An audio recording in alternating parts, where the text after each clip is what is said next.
Okay, thank you everybody for joining. We're expecting quite a few more, so we'll just let them in as they sign on. But thank you so much for joining. I'm Laura Linder, President and CEO of Jewish Community Partners. And we're going to start this evening's briefing with a short video that illustrates the power of the collective through Jewish Federations of North America. So Sarah, go ahead.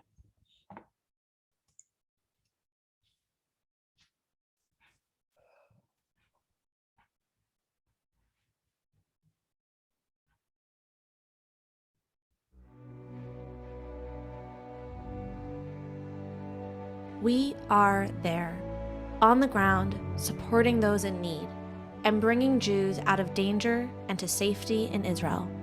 And while our work continues in Ukraine, it also continues here at home, where Federation leaders are urgently lobbying members of Congress to support extraordinary aid to Ukraine. We are in both places, at the same time, for the same reasons.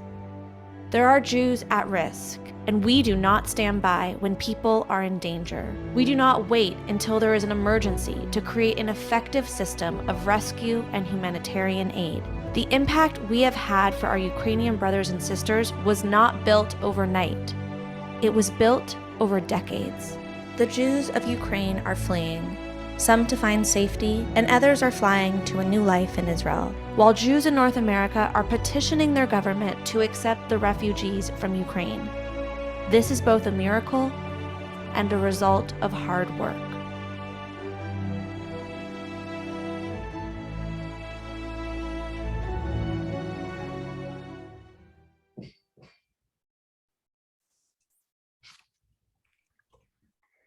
Well, hello, everyone. My name is Cindy Feinstone, and I am the current chair of Memphis Jewish Federation, and I am pleased to welcome you here this evening. Special welcome also to our friends from New Orleans who have joined our call tonight. Thanks for everyone for attending this important briefing. We are all concerned and alarmed about the conflict happening in the Ukraine. The purpose of our call is to share what we're doing here in Memphis to support our partners overseas. We will hear from the Jewish Agency for Israel board member, immediate past chair of United Israel Appeal, and past Memphis Jewish Federation President Andy Groveman about the critical work being undertaken to bring Jewish families to safety in Israel. We will also hear from Memphian Dr. Michael Levinson, who has spent 30 years as a board member of the Joint Distribution Committee and has been intimately involved in life-saving work around the globe. It's times like these that we witness the strength, generosity, and power of the collective. Memphis Jewish Federation and the Federation of Greater New Orleans are two of the approximately 150 communities that make up Jewish Federations of North America. I have been fortunate to serve on the board of JFNA, and I'm always impressed with the range of resources that JFNA has provided over the years. Most recent, this has included security funding and lobbying for PPP grants to help our communities navigate through the COVID pandemic. JFNA, just like our community in Memphis, not only supports local needs, but the needs of Jews everywhere in the world. JFNA is working closely with our international partners, JFNA, JDC, World ORT, and others who have been on the ground in the Ukraine for years. Eric Fingerhut, CEO of JFNA, recently commented after being on an El Al flight carrying Ukrainian refugees to their new home in Israel that Jewish federations have been supporting the essential organizations of Jewish relief and rescue, specifically the Jewish Agency for Israel and the Joint Distribution Committee, year in and year out for nearly a century. In 2021 alone, when there was no humanitarian or refugee crisis, the 146 Jewish federations and dozens of smaller independent communities provided the Jewish Agency and JDC with well over $100 million in core support and tens of millions more in specific project funding. The infrastructure that has been in place for years and funding from the various federations has allowed JFNA and our overseas partners to quickly mobilize and respond to the crisis in the Ukraine. Our speakers tonight will share specifics on these efforts that have been put forth since this conflict has started, and it is humbling and remarkable. A little over 2 weeks ago, JFNA launched a national campaign and has raised over $28.5 million. In addition, JFNA's Department of Public Affairs, along with other institutions, recently advocated for humanitarian aid for Ukraine and to garner support for refugee resettlement. This has resulted in $13.6 billion in critical military, economic, and humanitarian aid for the Ukrainian people, and the extension of the Lautenberg Amendment, a family reunification program that allows some legal residents to bring family members who face persecution abroad to the United States. This is truly amazing and demonstrates the power and generosity of the collective and our call to action when Jews, no matter where they are in need. Laura will share what Memphis has done later on in this call.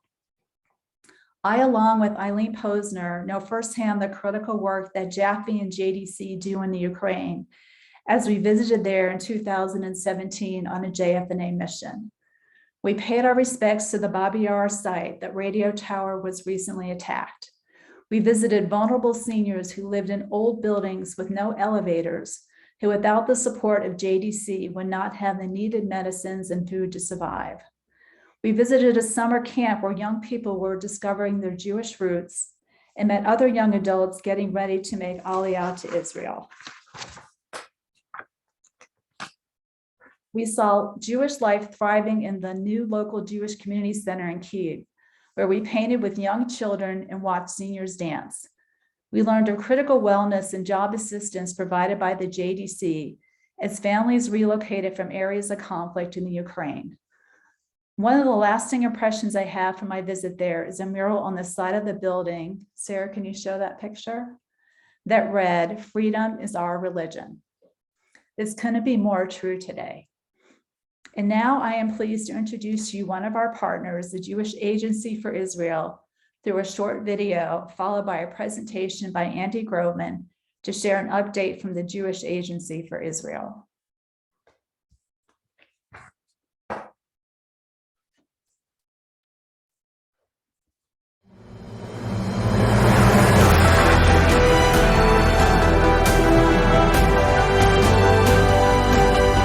תפיסה חשובה שהאנשים האלה נקלטו בעצם בגבולות על ידי אנשי הסוכנות היהודית והקרן לידידות.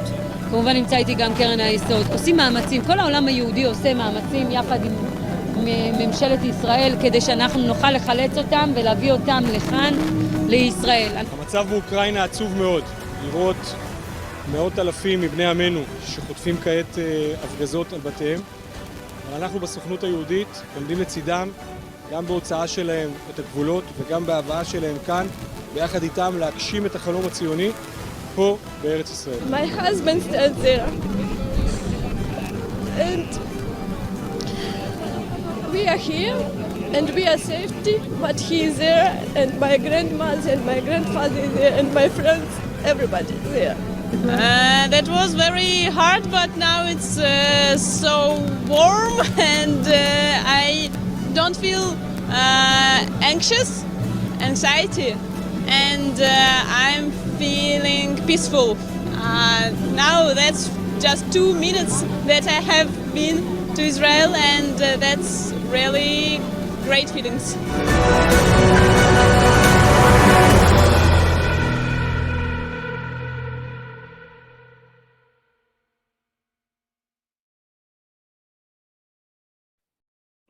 Thank you. My report will not be in Hebrew and there will be no subtitles, but Cindy, Laura, Bluma, and Scott, thank you for the opportunity to share with you the latest briefing information on the situation in Ukraine and the role that the Jewish Agency is playing. But before I begin my presentation, this past Shabbat, we read Parashat Vayikra, which instructs us to never forget Amalek and the people who in every generation tried to destroy us. Briefly and connected to this Vayikra parasha, Rabbi Jonathan Sachs, Zichrono Livraka, this week speaks about the difference between happiness and having meaning in one's life. He states, happiness is largely a matter of satisfying needs and wants. Meaning, by contrast, is about a sense of purpose in life, especially by making positive contributions to the lives of others. Happiness is largely about how you feel in the present. Meaning is distinctly a human phenomenon. There are things we can do, and for each of us individually and collectively, God has a task, work to perform, kindness to show, a gift to give, love to share, loneliness to ease, pain to heal, or broken lives to help mend. Vayikra is God's call to each of us to respond. I have an enormous sense of gratitude and appreciation for the Federation who immediately took action to initiate this emergency campaign, and to all of the workers on the front lines, whether it be the Jewish Agency, JDC, or the many other organizations who are acting as our emissaries to save Jewish lives. And finally, before I get to my actual report, I'd like to acknowledge Baron Hirsch's new rabbi, who is on this Zoom call and who will be arriving in Memphis with his family this summer, Rabbi Ian Lichter and his wife, Katie. Welcome. And now, Laura, would you please put up the first slide? It is important. It is a time of war in Europe and Jews are fleeing for their lives. We have heard this story before. It is the story of our parents, grandparents, and great-grandparents from all over the globe. But this time is different. It is the year 2022, and they have a land that will welcome them and take care of them, a land where they will be greeted at the airport, as we've just seen, returning brothers and sisters, the land of Israel, just as we have seen and experienced in some sort of a way in the previous video. Now, as the greatest European conflict since the Second World War rages on in Ukraine, Ukrainian Jews are fearing for their lives, and many are fleeing to survive. The Jewish Agency is on the front lines around the clock, saving the Jews of Ukraine. Their workers are on the ground, many of whom are actually risking their lives to rescue the nation's Jewish community. As others are rushing out, they are rushing in to help Jews in Ukraine, along with many other organizations. For those who wish to leave, they are doing everything in their power to quickly facilitate that process. For those Jews who wish to remain in Ukraine, the agency is investing in the community's security to make them as safe as possible during the most difficult and dangerous days of their lives. This is an ever-changing situation, and they don't know what will be faced going forward. The Jewish Agency opened a hotline for Jews in Ukraine. As of last night, they have received more than 28,698 calls so far since the beginning of the crisis, which are now added to the 24,000 other contacts that have been gathered in the past few years in Ukraine. Those 24,000 people are participants from Ukraine in Jewish Agency programs such as summer camps, Sunday schools, and more. The agency is reaching out to every single one of them to understand their situation and to offer them assistance as needed. Next slide, please. The Jewish Agency, unfortunately, is not new to emergency management. They have a system in place to deal with emergencies around the world, and of course, in Israel. It's important for me to share with you the meaning of the agency's work during an emergency situation. In this case, the primary concerns are as follows: the well-being of their shlachim, their families and local employees, those who would like to make Aliyah, and at the same time, they care about supporting the Jewish community who remain in Ukraine. Israelis living in Ukraine who may require our assistance in full collaboration with the Israeli government, and Ukrainians in Israel participating in agency programs who have left a lot of family behind in Ukraine. Based on 4 alert levels, the agency is currently at the highest level, and therefore their response begins with a 24/7 monitoring.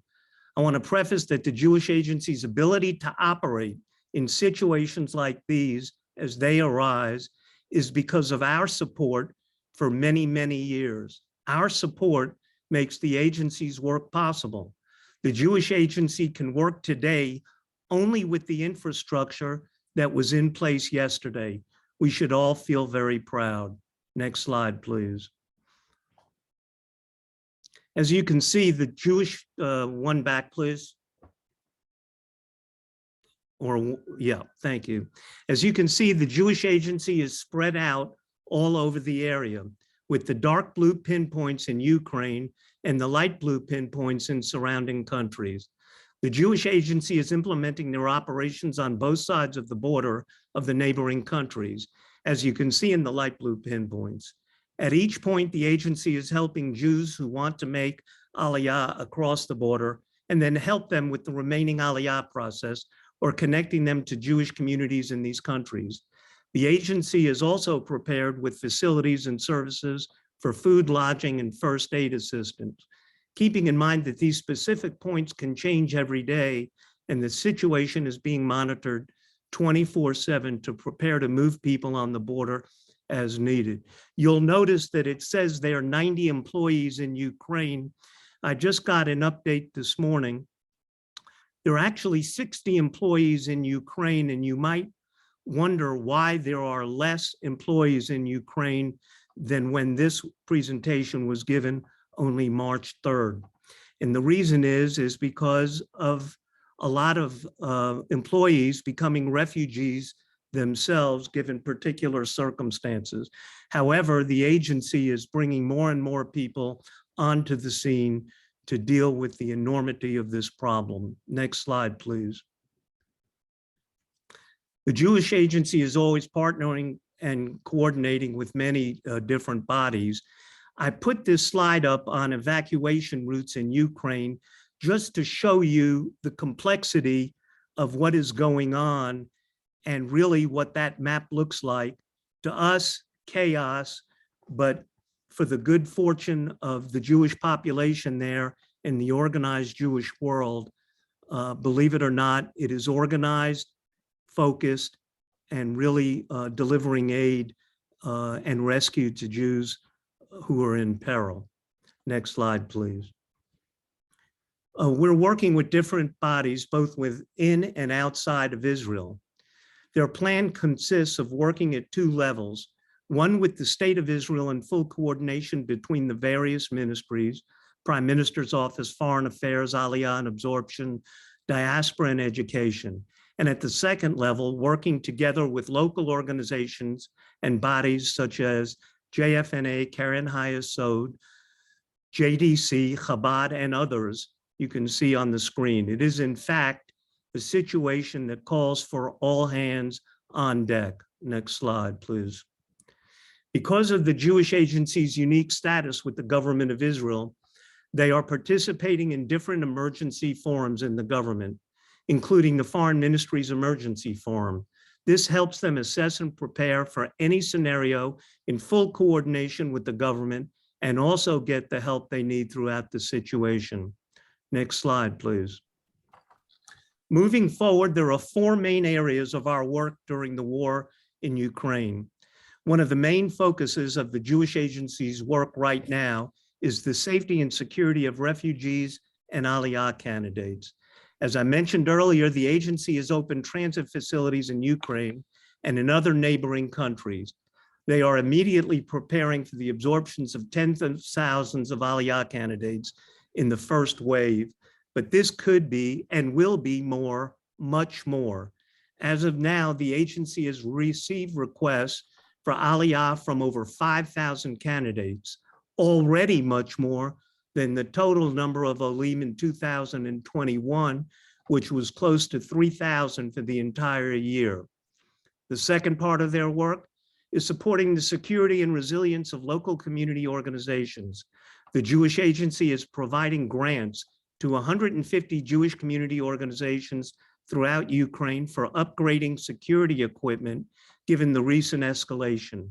In total, they will provide one-time grants totaling approximately 1.5 million and will also distribute satellite phones to the communities in the event that internet and other communication networks are unavailable. The third work area revolves around assisting the government of Israel as needed. While we've spoken about the government of Israel's assistance to the Jewish Agency, their presence on the ground can also help the government in their efforts to assist Israelis in the countries of the region. And the fourth area is assistance to program participants in Israel. Next slide. There are many young people from Ukraine currently in Israel on Jewish Agency programs. Just imagine how difficult and heartbreaking it is being hundreds of miles away from your family who is in a war zone in Ukraine. There are 58 lone soldiers, 400 Na'aleh participants, 200 Massel participants, and 95 other participants in various programs. Some of these participants are just ending their programs and now cannot return back home. The agency will need to address their long-term stay in Israel, as well as their emotional and psychological well-being. In fact, the Jewish Agency has initiated internally within Israel a humanitarian aid operation called Terenu, which means in English, our turn, and is being organized together with the Federation of Local Authorities in Israel.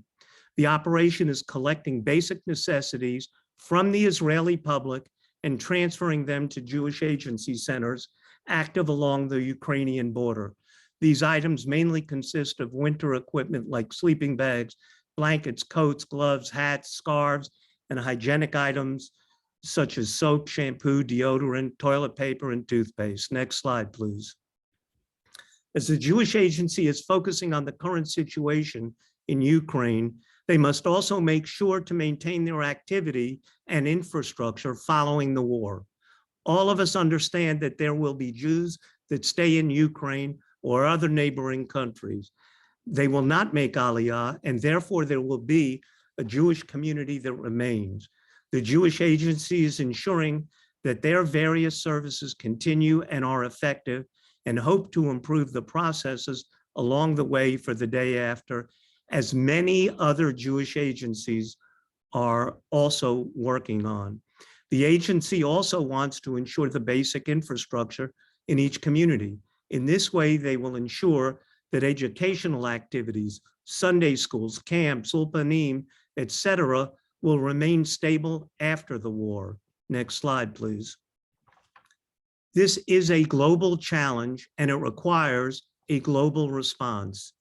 You can see here the agency's evolving estimation for funds. This is their current estimate of the needs that they see in the field, and it is the most recent one. There are two things that I know are for certain. First, that these needs will only grow. But second, I know and take enormous comfort in the fact that you and all of our partners will rise to meet these challenges as you have always done in the past. And as I close, as I started from the beginning, I'd like to thank all of the Jewish Agency staff and employees. They have shown unwavering dedication to the cause of the Jewish people in Ukraine, working day and night for the safety and security of their fellow Jews and others. And the calls, emails, and texts and money is greatly appreciated. And let us all pray for better days. Thank you. Thank you so much, Andy. Your passion for Israel and for our important work is evident. We are so grateful for your leadership, both here in Memphis and around the world. So again, thank you for everything that you do. I am now pleased to introduce to you the Joint Distribution Committee through a short video, followed by a presentation by Dr. Michael Levinson.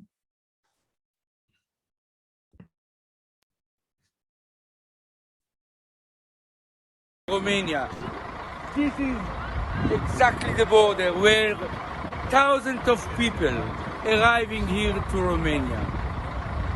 We're talking about 200,000 refugees who decided to arrive to Romania. From this border, people who left their home with small suitcases coming here to the new country.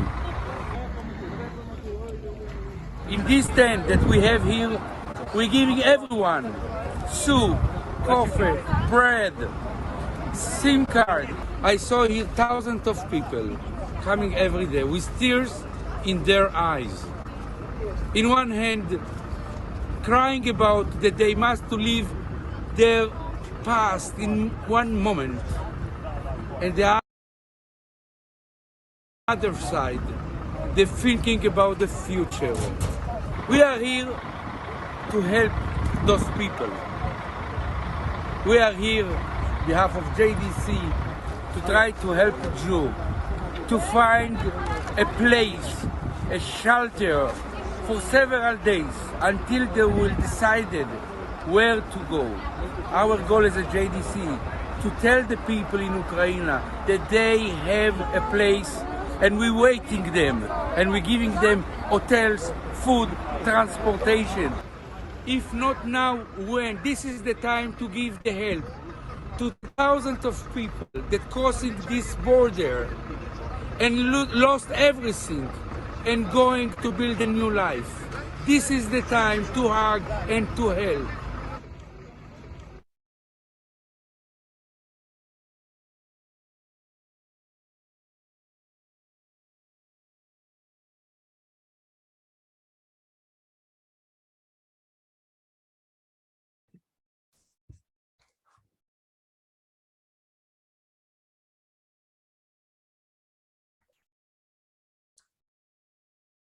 Mike, please go ahead when you're ready.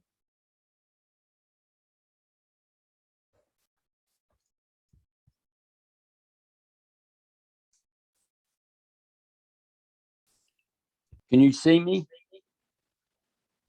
No, but we can hear you. Okay. I want to thank everybody also that was responsible for this. I got an echo. There you are, we can see you now. Okay.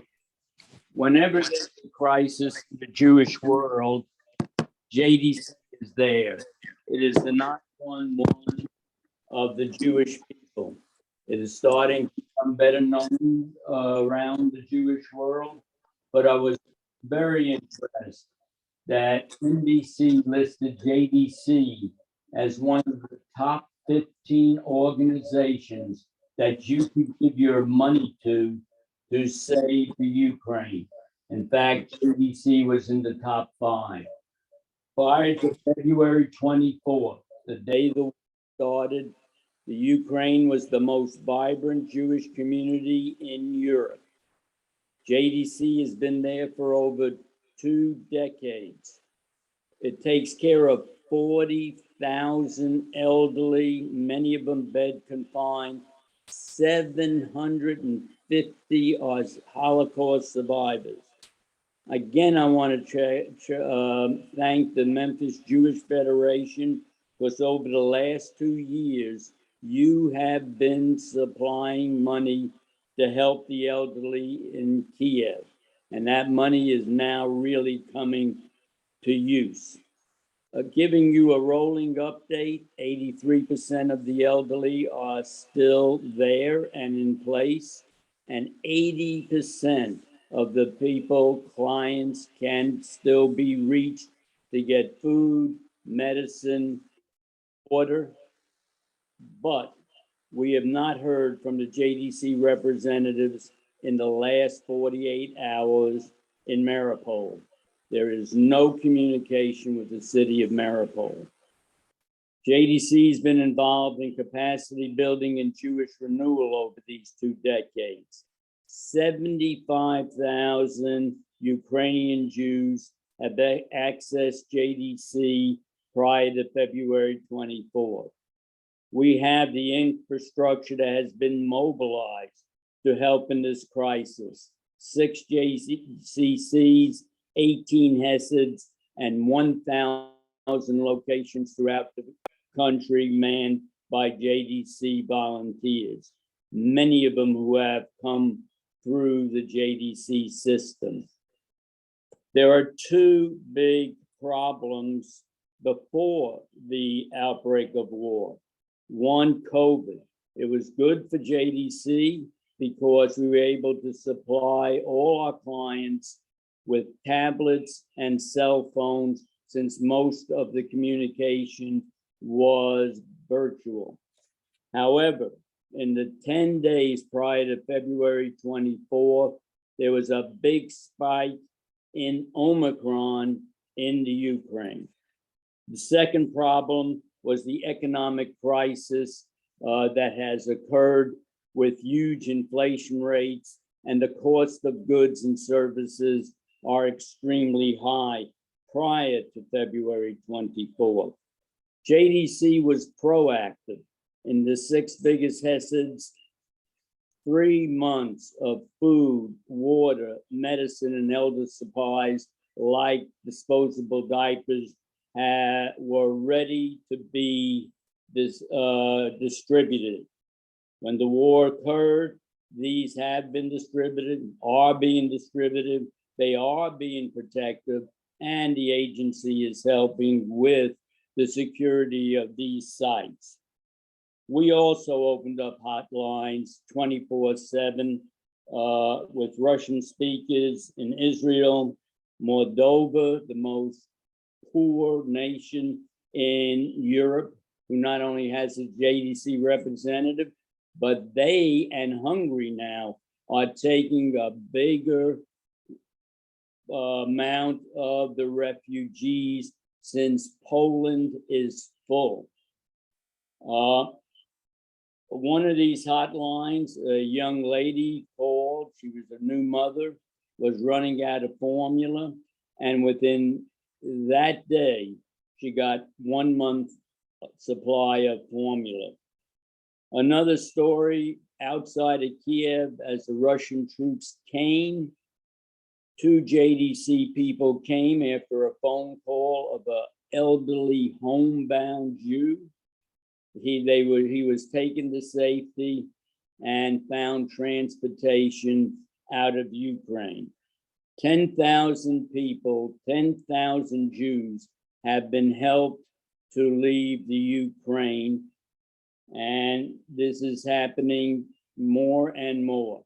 At first, there was the young people, as you've seen on TV, but now they're getting older and older.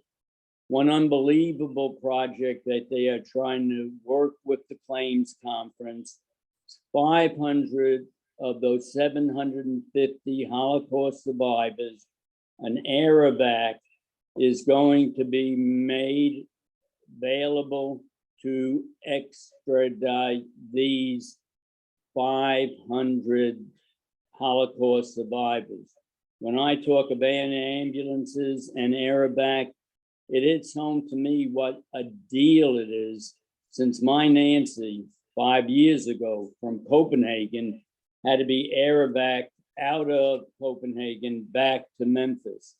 And it took an ambulance, a nurse, a doctor, IVs, and being strapped to a stretcher on an air ambulance. So the amount of work just to evacuate one person, not during a crisis, has to be amplified thousands and thousands of times. But these Holocaust survivors deserve the ability to live out their life in freedom and not in worry about being under Russian oppression. I'd like to talk about just one girl ending up, Alana. She's a mother of 2 children, 5 and 3, and her husband. On February 23rd, they both went to work. The 2 kids went to school. That night, they came home to a warm, nice apartment with a refrigerator full of food.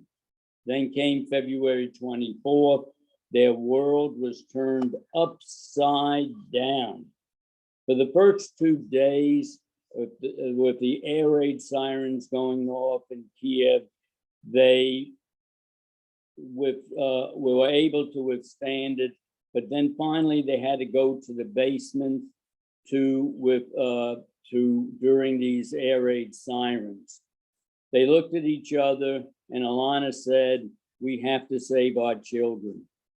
They went to the train station, but they had one advantage over the tens of thousands of mothers taking their kids on the train to safety. They had the JDC. The JDC gave them a bulletin giving them the number and the addresses of the agents and representatives of JDC in the volunteer in Lviv and in 10 border crossings that were manned by JDC volunteers.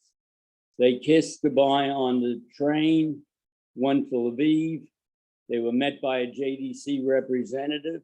They were fed. They were given a safe place to stay and took the bus to the border. 10 hours in 28-degree weather. They waited at the transit point to get through. They finally got through the border to the Polish side. They were met by a JDC representative. They were fed and taken to Warsaw to the Jewish Center there, which has the JDC office, the synagogue, and the JCC. These edifices are in the old Warsaw ghetto. They were given a hot meal, given some toiletries, and a change of clothes. Then she was taken to the hotel room that was provided by Airbnb, who had 10,000 rooms available in Warsaw. She was accompanied by the volunteer to the hotel room where she put her children to sleep. And then she started to cry profusely, sobbing that all she wanted to do was save her children. But she has nobody. They have no family outside of the Ukraine. They came with the shirts on their back. They have no clothes. They have nobody. But yes, they do. In 2022, they have us, the entire world Jewish community. As Andy Groveman said, the needs are huge. The needs are expanding every day. And I beg of you, be counted. Give to JDC, give to the Federation Emergency Campaign, be counted. We can say never again to Putin and any other dictator. We can save Alana and the 200,000 Jews of the Ukraine. And I thank you all for your support and for the Memphis Federation support. Mike, that was just amazing. And thank you so much. You have been such a strong advocate for the important work of the JDC. We're so proud of your 3 decades of work with this agency, and we can't thank you enough for what you've done. I'm now pleased to call on Laura Linder, our JCP CEO, to share a few words about our fundraising efforts and ways you can help.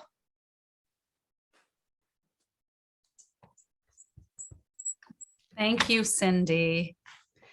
First, I would like to welcome my colleagues from New Orleans, Arnie Falco, who's the CEO of the Federation, and Bobby Guerin, who is the CEO of the foundation. We're very honored that you and your community members joined us this evening. Kol Yisrael aravim zeh bazeh. All of Israel are responsible for one another. This Jewish value is one in which we are all familiar and is especially poignant as we consider the incredible work taking place by our overseas partners right as we speak.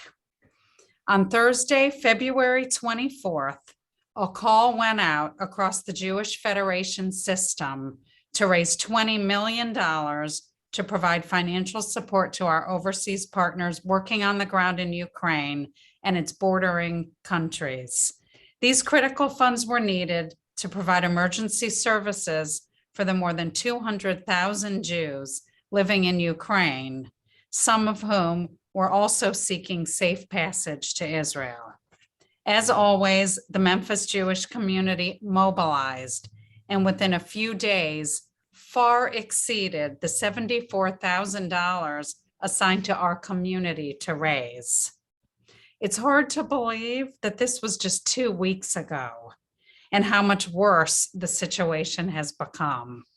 The needs have grown, the request for assistance increased, and 166 generous Memphians have stepped forward with close to $400,000 to support JFNA and our overseas partners.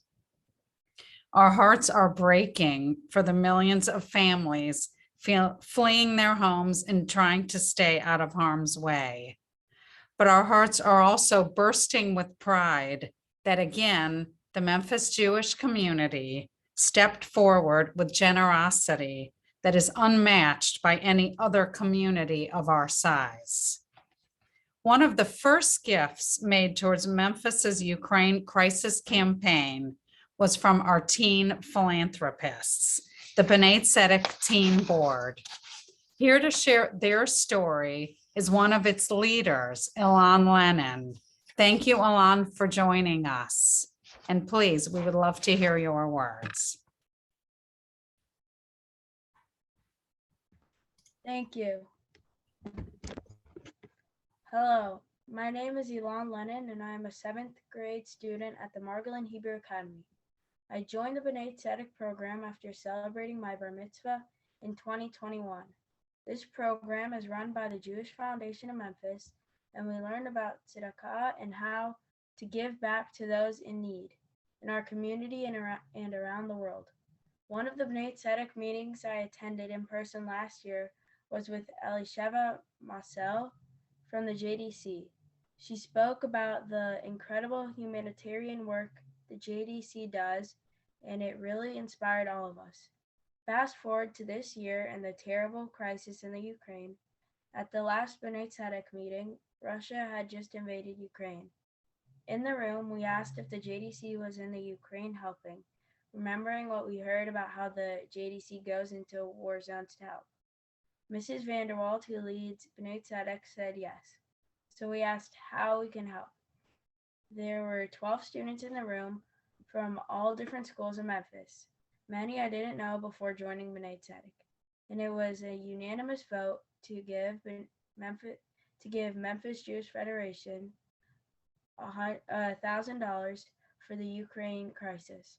This money is part of the $10,000 that we grant out every year. I know that I will be giving some of my own bar mitzvah money to help those in the Ukraine as well. Thank you.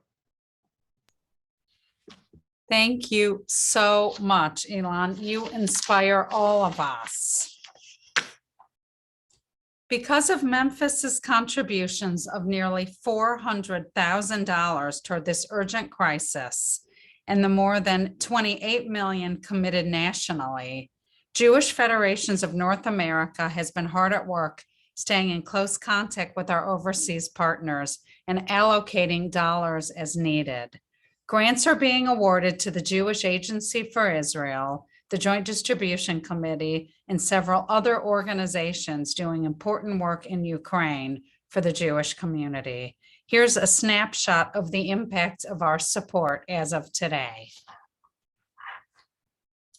So as you can see, $24.5 million, you can see how quickly this has changed. It's now 28 million has been raised and 24.5 million has been allocated by the Federation system. And you can see the impact of these dollars. 650 Jewish Ukrainian refugees have arrived as new olim in Israel. Over 4,000 beds were rented. 23,000 calls have been received at various hotlines. 70% of the requests are for food, medicine, and evacuation. 7,000 are receiving support on the ground at more than 1,000 locations across Ukraine. Our overseas partners are a lifeline for 40,000 elderly. and for 2,500 poor Jewish children. So we are incredibly grateful to the work of our partners overseas.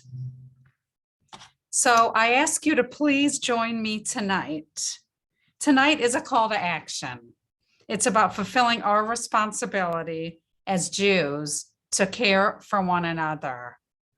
Please join me by going to our website, jcpmemphis.org, and make your gift. 100% of every dollar you give goes directly to those in need. So before we close, I would like to thank our presenters and end with a prayer for peace written by Rabbi Naomi Levy.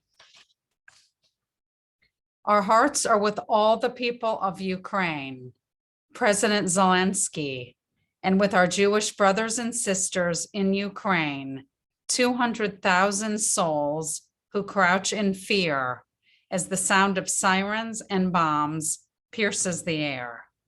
Synagogues, once filled with songs of celebration, have become makeshift shelters. Echoes of the Holocaust reverberate.